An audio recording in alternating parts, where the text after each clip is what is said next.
Там по трансектите. Правя лежащата дървесина. На мен така ми е по-лесно.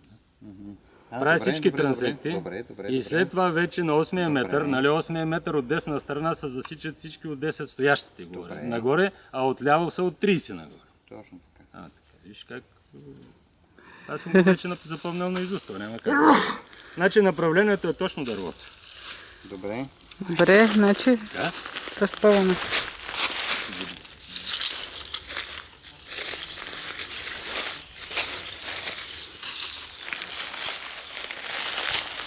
И отмерваме сега колко? 250?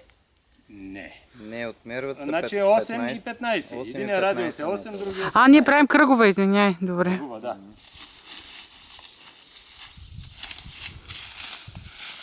Значи предславя много е важно надклона го.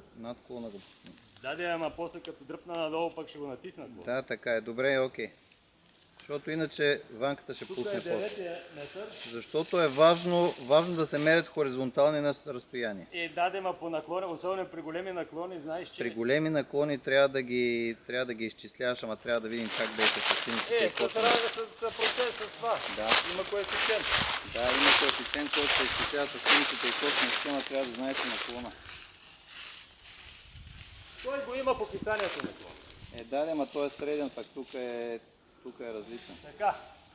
15 метра. Точно тук е 15 метър. Момент само. Само момент. Дървото тук показва, нали? Да. Така. Сега.